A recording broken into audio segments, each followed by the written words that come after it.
oli sebagian naik ke sana dan sebagian tertampung di plastik ini, sehingga waktu mutar ini terus ada suplai oli dari sini. Karena ini tertampung kurang lebih seginilah oli nyangkut terus di sini.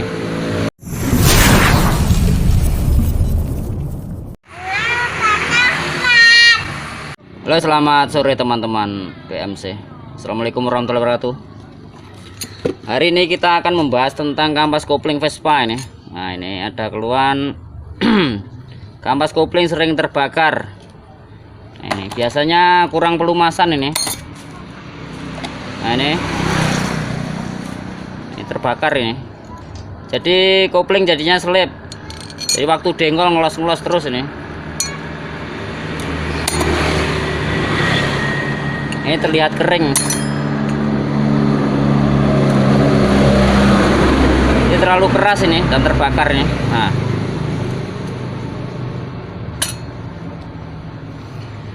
ini biasanya dari volume oli mesin yang kurang banyak atau telat dalam penggantian atau bahkan kehabisan oli mesin. Bisa juga dari sirkulasi oli yang tidak lancar atau kualitas oli yang jelek juga bisa. Kadang pengendara taunya naik saja, tidak pernah mengecek volume oli. Dan untuk oli mesinnya cuma sekitar setengah liter ini, atau cuma 0,5 0,500. Ini biasanya dalam bentuk botol ini. Ini kurang lebih 0,4 liter. Jadi nggak ada setengah liter ini volume oli mesinnya ini.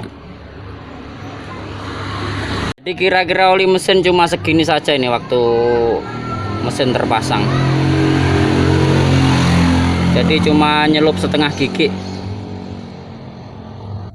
Dan untuk mengeceknya bisa dibuka dari ini baut olinya ini.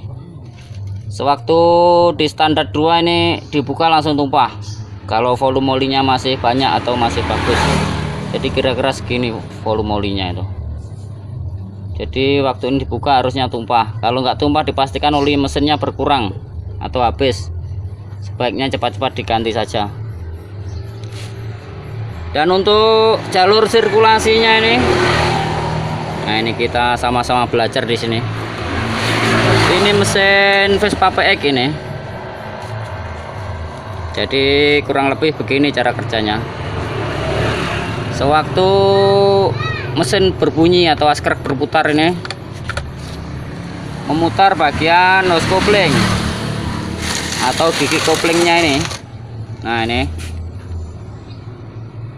ke arah depan, gini posisinya. Dan gigi primernya ini memutar gigi sekunder atau gigi yang besar ini memutar.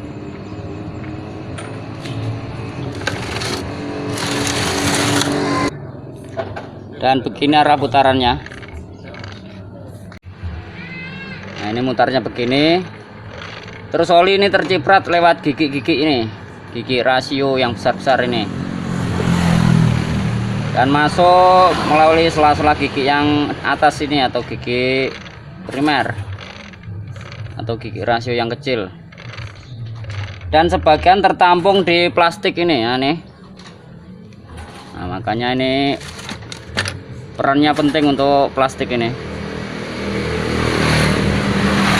Oli sebagian naik ke sana dan sebagian tertampung di plastik ini, sehingga waktu mutar ini terus ada suplai oli dari sini. Karena ini tertampung kurang lebih seginilah oli nyangkut terus di sini.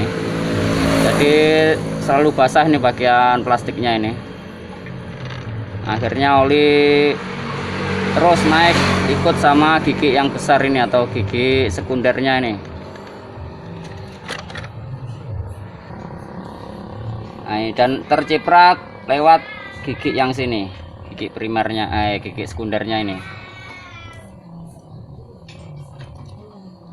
Nah, ini terus membasahi bagian hose kopling lewat sela-sela lubang sini, sehingga oli bisa masuk ke sela-sela koplingnya sini. Sewaktu di kopling ini kan mekar ini.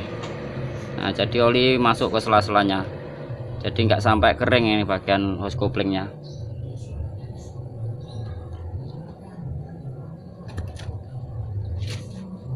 Dan ini satu lagi yang penting ini untuk penutupnya ini juga ada jalur olinya ini. Nah, posisinya begini, jadi sewaktu oli terciprat ini mutar terus ini, terkumpul di sini dan masuk lewat celah atau karetnya sini. Ini ada jalurnya sini dan melumasi bagian kuningannya sini, sehingga kuningan selalu ada pelumasan sehingga tidak cepat habis. Nah, ini posisinya menekan pada ini plat penahan koplingnya ini, atau istilahnya gobangan ini. Nah, ini kalau pelumasan kurang biasanya cepat habis ini bagian kuningannya ini, karena bergesekan sama besi. Nah, ini jadi kalau tidak ada oli ini dipastikan cepat habis. Jadi usahakan karetnya ini kondisinya masih bagus.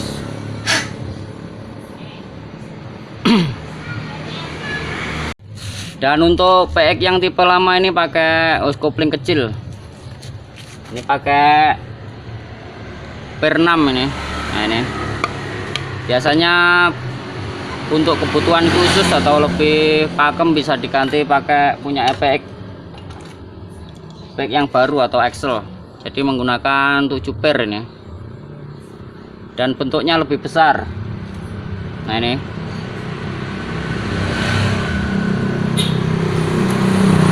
dan biasanya pemasangan ini nyangkut ini. Nah, bisa dipotong ini bagian platnya yang sini supaya tidak nyangkut. Dan usahakan pemotongan jangan terlalu dibabat habis, karena untuk jalur sirkulasi oli bisa disesuaikan seperti PX yang baru ini, tipis gini, ataupun kalau dikurangi nggak sampai rata sama bawahnya sini, jadi jalur oli tetap terjaga. Karena sistemnya oli ini memutar dan tersangkut pada plat sini, akhirnya turun ke sini. Ini ada buat sangkutan oli ini, jadi waktu memutar tertahan sama platnya sini.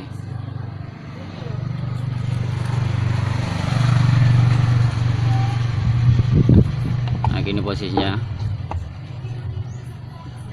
Sebaiknya ini dipotong kalau mau dibikin besar, atau bisa diganti sekalian sama tutupnya ini, pakai eksklusif atau Excel, jadi tidak perlu merubah bagian coakannya sini.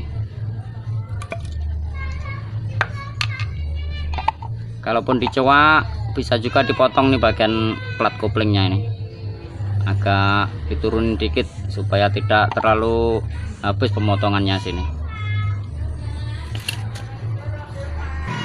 Nah, ini kalau contoh pelumasannya bagus ini, sewaktu dilepas atau dibuka tetap terlihat basah ini, terlihat basah oli,